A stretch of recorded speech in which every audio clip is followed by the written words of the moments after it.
Alors, soyez les bienvenus dans ce tutoriel. Je vais vous montrer comment concevoir une lettre de motivation comme celle ici présente. Dans quelques minutes, vous allez apprendre comment faire quelque chose comme ça. C'est très simple, mais il y a des règles et principes à suivre. Raison pour laquelle je vais vous inviter à regarder ce tutoriel jusqu'à la fin. Vous allez apprécier si vous regardez jusqu'à la fin. C'est vrai, ça que vous voyez, c'est très simple, mais il y a des principes qui guident ça. Et ça, je vous assure que si vous regardez cette vidéo jusqu'à la fin, les principes là vont vous aider dans votre parcours en tant que graphiste. Alors, voici une lettre de motivation. C'est quoi une lettre de motivation? Une lettre de motivation est un document que vous envoyez avec votre CV lorsque vous vous postulez pour un emploi, un stage, une formation ou une bourse. Donc, lettre de motivation, c'est à expliquer pourquoi vous voulez le poste et pourquoi vous êtes le bon candidat. Alors, donc, cette lettre de motivation que vous voyez en face de vous, c'est pour moi. Et par la grâce de Dieu, j'ai été élu pour le travail parmi autant de graphistes qui ont cherché ce poste-là. Je vais vous montrer comment concevoir cette lettre très simple avec votre application Pixellab. Ce qu'il y a à noter ici en tant que graphiste, c'est quoi? Lettre de motivation est une affiche ou bien disons est une créa que vous pouvez créer sans souci. Et c'est une créa qui n'a pas besoin de charger beaucoup. Comme vous pouvez le voir, on n'a pas besoin d'assez de choses ici. On n'a même pas besoin d'assez de choses ici. Donc, votre lettre de motivation doit être professionnelle, propre et lisible. Ça, c'est important. Lisible. Votre lettre de motivation doit être aussi simple, pas trop décorative et bien structurée. En dehors d'être bien structuré, il faut que ça soit équilibré aussi. Donc, sans trop monopoliser la parole, on va dans l'application Pixellab ici présent. Soyez les bienvenus dans l'application Pixellab. Et en ce qui concerne l'aide de motivation, il a sa taille. Voilà, il a sa taille. Et la taille idéale pour une lettre de motivation, parce que ça va accompagner votre CV, la taille, c'est en format A4. Et c'est le format le plus utilisé. Donc, généralement, format A4, lorsque vous prenez, si vous faites des recherches pour trouver des tailles idéales pour la créa en particulier que vous voulez faire, je vous conseille d'utiliser beaucoup ChatGPT et Gemini. Les deux applications vont vous aider à avoir le résultat rapidement. Donc, allez-y simplement sur ChatGPT, vous pouvez écrire « Donne-moi la taille de A4 en pixels » et il va vous envoyer. Donc, la taille idéale que ces applications nous proposent, c'est toujours 904 comme la largeur sur 1280 comme la hauteur. Et ça nous donne quelque chose comme ça. Mais comme nous, on veut un travail de qualité, ce qu'on va faire, on va juste rentrer ici. On va venir au niveau de calculatrice et on va juste taper 904 fois, par exemple, 6. Ça nous donne 5424, n'est-ce pas? Donc, qu'est-ce qu'on va faire? On va prendre 1280 qui est la hauteur fois même chiffre 6. N'oubliez pas ça, fois même chiffre. Donc, on a 7680 ici. Donc, on va dans l'application Pixellab. On va intégrer ça rapidement. Donc, 904 fois 6, ça nous donne 5424. Et 1280 fois 6 nous donne 7680. Et nous avons toujours la même taille. Vous voyez, donc voici la taille qu'elle a. Et voici ça qu'elle a ici. Donc, rapidement, ce que vous devez retenir avant de commencer à créer une lettre de motivation, c'est quoi? L'arrière-plan doit être toujours blanc. C'est bon? Vous devez utiliser un arrière-plan blanc toujours pour vos arrière-plans. Ça, c'est ce qui concerne lettre de motivation. On n'a pas besoin d'utiliser autre couleur, noir, beige, peu importe. On n'a pas besoin de ça. On a juste besoin d'un arrière-plan blanc. Donc, blanc, c'est pas compliqué. Venez dans votre couleur tout simplement. Et vous allez choisir la couleur blanc. Comme ça. Donc, on vérifie en sorte que ça soit FF. Vous voyez, FF. Donc, valider. Et vous avez ça. Donc, la prochaine chose à faire que vous devez retenir, c'est quoi? Vous allez utiliser la marge. Ça fait partie des principes. La marge. Donc, on va venir ici. On va amener la marge ici. Tout simplement, regardez ici. Tout simplement. Et voici la marge. Je vais au niveau de paramètres de la marge ici. Et ça, vous voyez, la marge va vous guider. Donc, moi, je vais utiliser 4. Voilà, j'ai 4 ici. OK. Et ça, lorsqu'on enlève 4 dans 100, ça nous donne 96. Donc ici, je vais prendre 96 et j'ai ceci. Les autres, je vais les supprimer. Et ça aussi, je vais les supprimer et j'ai ceci. Vous voyez, c'est cette ligne-là qui va me guider pour ne pas que je déborde au fait. Est-ce que vous me suivez? Pour ne pas que je déborde. Donc la prochaine chose à faire ici, je vais importer une forme comme ça. Et voilà. On n'a pas besoin d'assez de couleurs ici. Non, on n'a pas besoin d'assez de couleurs. Le plus important, c'est de mettre l'accent sur les écritures. Donc ici, je vais faire une petite dégradée. Petite dégradée. Et je viens ici. Ça, deuxième là, je vais prendre, j'ai un code de couleur ici que j'ai utilisé pour la lettre de motivation en question. Donc j'ai 0, 1, 0, 320 et j'ai ceci.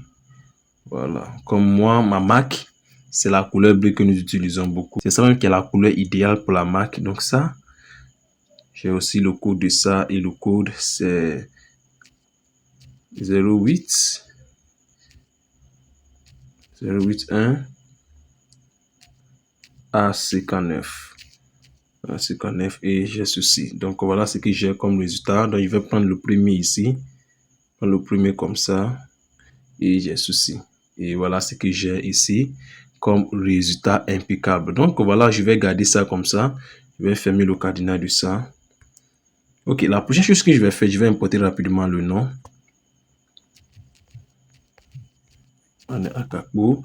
Et en ce qui concerne les lettres de motivation, ce que vous avez besoin, en tête, vous avez besoin de votre nom et prénom.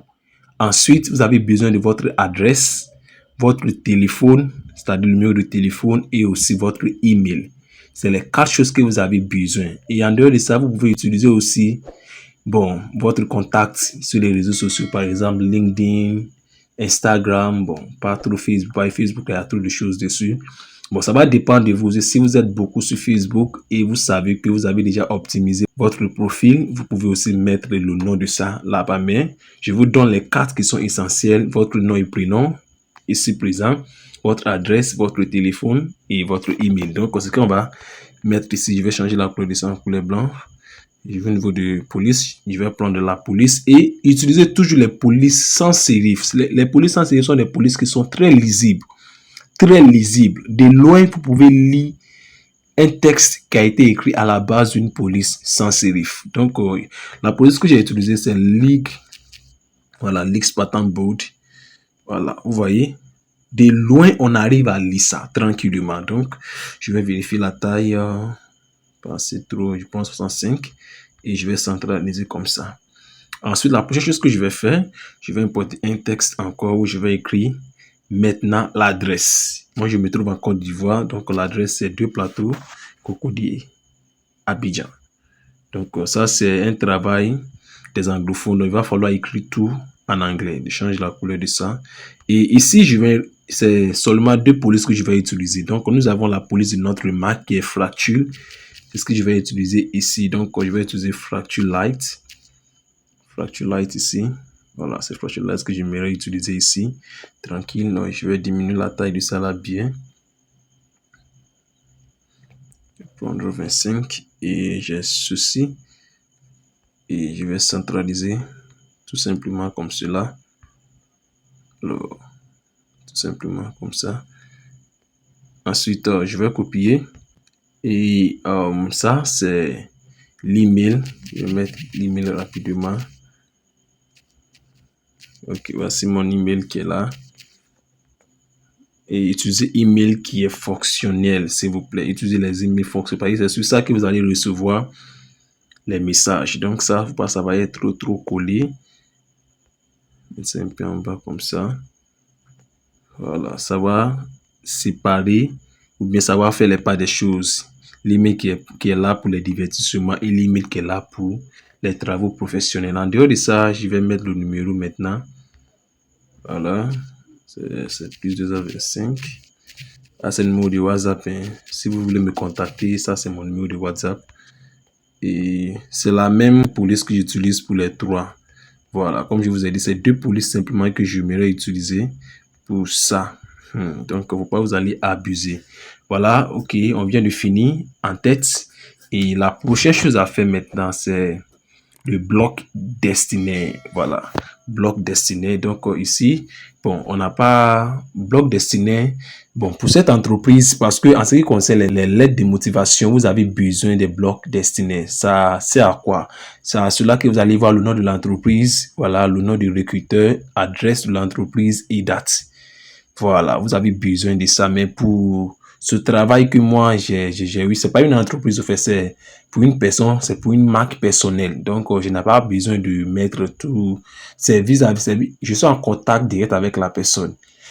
Pas une entreprise, pas une structure, au fait. C'est la raison pour laquelle, pour moi, je n'ai pas mis ça, mais c'est obligé. C'est pourquoi lorsque vous voulez faire vos CRIA, surtout même, enfin, par exemple, l'aide de motivation, faites vos recherches. ChatGPT est là pour vous, Pinterest est là pour vous, pour les images, ChatGPT est là pour les textes, YouTube est là pour les vidéos. Vous voyez, tous ces sites-là sont là pour vous aider à avoir de la bonne compréhension afin de pouvoir donner un résultat impeccable. Donc, sans trop parler, rapidement, on va sauter le bloc destiné, on va aller au niveau de objet. Objet, donc, objet, c'est quoi? C'est ça, on voit, bon, en anglais, on dit subject. Donc, je vais copier ce texte-là et je vais mettre ici. Nous avons objet. Voilà, objet de la lettre. Donc, ici, nous avons subject application for graphic design role, tout simplement. Donc, ça, n'oublie pas maintenant le gris. Donc, je vais changer la couleur de ça en couleur noire. Voilà. Donc, je vais simplement zoomer pour que vous voyez. Donc, on va coller ça ici. Comme ça, je vais faire descendre mieux, bien propre. Est-ce que ça va? Ok. Ok. Bon, la taille là n'est pas assez trop pour moi. Je vais mettre à, voilà, pour que ça soit lisible à 30. Et je vais faire quelque chose. Je viens au niveau de police. On va pas utiliser light ici. Voilà. Fracture régulière. C'est régulier que j'aimerais utiliser. Mais au niveau de objet là qui est subject, je vais utiliser fracture semi-bold. Voilà, et j'ai ceci comme résultat. Sans oublier, pour mettre la date, ça c'est important. Et j'avais écrit la lettre dans le mois passé, le 12 janvier. Alors, nous sommes en 2026. Donc, 12 of January 2026. Ok, donc je vais mettre ici. N'oubliez pas aussi le gris qui est là-bas. Il va falloir respecter ça aussi. J'espère que vous me suivez de près. Hein. Il va falloir respecter ça. Donc, je change aussi la couleur de ça en noir. C'est vrai, c'est une affiche qui est très simple à faire, mais il faut tenir compte de tous ces petits détails-là. Est-ce qu'on est ensemble? Il faut tenir compte de tous ces détails. Alors, donc, il faut que ça se colle. Et j'ai ça. Alors, donc, je pense que c'est presque fini même. Presque fini. Donc, je vais copier ça. Copier ça. J'ai déjà le texte. Donc, c'est seulement de mettre le texte comme ça. Et voilà, voilà ce que j'ai ici. Extraordinaire. Extraordinaire. Donc, n'oublie pas aussi le gris. C'est le gris qui nous guide ici. Donc, nous avons ça. Extraordinaire. Je vais changer d'abord la police. La police que j'utilise, c'est toujours fracture, mais c'est fracture régulière tout simplement que j'ai utilisé. Voilà. Donc, fracture régulière que j'ai utilisé. Je vais au niveau de interligne. Je vais faire ceci. Ok. Ok. Alors, donc, je vais mettre ça un peu en haut. Un peu en haut, j'ai l'impression que voilà, l'objet est descendu et j'ai ceci. Et voilà ce que j'ai comme réponse. Ok, ça, je dois diminuer ça. La taille, diminuer ça un peu et j'ai ceci. Ok, magnifique, oh, magnifique. Magnifique. Donc, veillez en sorte que ça doit respecter, s'il vous plaît, la ligne là. Il faut que la ligne se respecte. Respectez l'alignement, s'il vous plaît. L'alignement, respectez-la. Donc, vous voyez ce que ça fait. Donc, coller ça, vous pouvez voir au niveau de l'autre côté comment ça a été placé. Est-ce que c'est perdu? Voilà, ça vous de voir. Et vous avez quelque chose de magnifique comme ça. Et lorsque vous regardez de loin, vous avez l'impression que c'est tout droit. Voilà, tout droit. Et voilà comment nous avons réussi à faire cette affiche très magnifique avec Pixellab. Et avec la taille qui est ici, si vous enregistrez et si vous voulez même imprimer ça, ça va sortir d'une manière très créative. Donc, je vous fais parcourir comment, je vais imprimer ça même devant vous. Donc, regardez le processus, comment ça va se passer. Regardez. Donc, vous allez juste enregistrer d'abord comme un projet. Comme j'ai déjà ça, donc je vais écrire lettre de motivation par exemple. C'est ça que j'ai écrit en anglais, cover letter. Et donc, je vais écrire lettre de motivation par exemple. Bon, ça va, ça va. Et vous voyez ce que je viens de faire. Lorsque j'ai viens d'écrire le nom par exemple comme ça, j'ai enlevé le clavier avant d'enregistrer. Donc ça, il faut tenir compte de ça pour ne pas que vos produits se cassent. Ensuite, venez au niveau d'enregistrer l'image, cliquez sur format PNG, laissez la dimension sur personnaliser et vers galerie. Ça va vous donner une qualité très exceptionnelle. Très exceptionnelle. Donc, j'ai déjà fini. Ok, maintenant pour imprimer, on va rentrer dans l'application Canva. On va d'abord convertir ça en PDF avant d'imprimer. Donc, si je finis, je vais envoyer mon ordinateur et je vais tout simplement imprimer. Vous allez voir avec moi. Donc, ce qu'il y a fait ici, je vais prendre dimension personnalisée. Pour ceux qui ne savent pas, voici comment se trouve dimension personnalisée ici. Regardez ici. Voilà, dimension personnalisée. Cliquez là-bas. Et la largeur, on va prendre la largeur tout simple. Donc, nous avons, parce que Canva, il a ses limites au fait. Et nous aussi, on veut la qualité. Est-ce que vous voyez? Bon, comme on utilise Canva Pro, je peux augmenter la qualité comme je veux. Mais je vais vous montrer pour ceux qui n'ont pas Canva Pro, voilà comment faire. N'oubliez toujours pas que la taille, c'est 904. 904, on va juste prendre 904 fois 3. Et ça nous donne 2712. Et ensuite, on fait la même chose, 1280 fois 3 et ça nous donne 3840. Donc, on va rentrer dans Canva, on va impliquer ça. Donc, 904 fois 3, ça nous donne 2712. Et 1280 fois 3, ça nous donne 3840. Et nous avons ça, on va juste créer rapidement. Et voici la taille de A4 dans Canva. Donc, ce qu'on va faire, on va venir des galeries en bas ici, vous voyez, galerie, et on va importer ça à partir de notre galerie, la fiche qu'on vient de faire dans l'application Pixellab. Donc, voilà, on va importer, ajouter à la page, et vous avez ceci devant vous. Faites comme ça, collez ça à l'autre côté, puis prendre en bas là ici. Voilà, et faites ceci. Une fois que ça prend comme ça, c'est la taille idéale. Étant fini, venez au niveau de en haut ici. Voilà, tout simplement là-bas, cliquez juste ici, tout simplement ici. Et venez au niveau de télécharger. Venez au niveau des types de fichiers, on prendra PDF pour impression. PDF pour impression. Venez juste en bas, idéal. Vous voyez au niveau du profil colorimétrique, vous voyez RVB. Et donc, venez au niveau de CMJN, cliquez dessus et ensuite télécharger. Les fonctionnalités que j'utilise là, ça c'est les fonctionnalités pro. Et c'est avec Canva Pro que vous pouvez utiliser ça. Si vous avez besoin de Canva Pro, c'est payant. Le lien est dans la description. Vous allez avoir l'accès à ça. Et t'as donc fini. Si ça vient d'enregistrer, je vais envoyer ça à mon ordinateur. Et ensemble, on va imprimer ça. Et voilà, je vais envoyer ça juste à mon ordinateur, à mon deuxième tic ici. Et puis voilà, on va imprimer ça ensemble. Ok, j'ai fini d'envoyer. Donc, je vais vous montrer les processus là maintenant. Vous voyez ça qui est là, que j'ai, voilà. Donc, ce qu'il y a fait ici, c'est d'enregistrer, là, télécharger comme ça. Et on va se calmer, ça va finir. Et ensemble, on va imprimer ça. Ok, donc, ce qu'il y a fait ici, je vais juste ouvrir ça comme ça.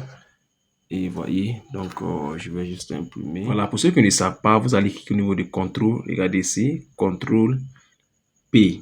Voilà, donc vous allez cliquer sur les deux. Par exemple, ici, contrôle P. Et ça va mener quelque chose comme ça. Est-ce que vous voyez? Donc ça, j'ai déjà branché, voilà ça qui est là. J'ai déjà branché. Oui, j'ai déjà branché l'imprimé avec ça. Donc, je vais brancher comme ça. Étant fini, c'est déjà allumé. Voilà, c'est allumé. Donc, je vais juste imprimer, cliquer au niveau d'imprimer comme ça. Et on va patienter, ça va sortir.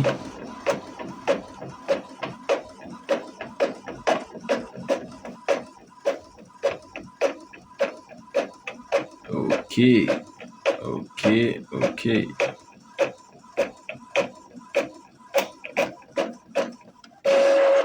Alors, donc voilà ce que nous avons ici. Voici ça qui est là, comment la qualité est au top. J'espère que vous voyez ça, comment la qualité est au top. Tout est lisible de loin, vous pouvez lire ça de loin. Donc voilà un peu ce que vous devez retenir. Utiliser les polices sans sérif et respecter tous les principes qui ont été partagés lors de ce tutoriel. Allez, on se trouve dans une prochaine fois. Prenez soin de vous. Restez créatifs et aussi n'oubliez pas à vous abonner à cette chaîne, à laisser ce que vous avez appris au cours de ce tutoriel dans les commentaires et on se prend dans la prochaine fois. Ciao, ciao.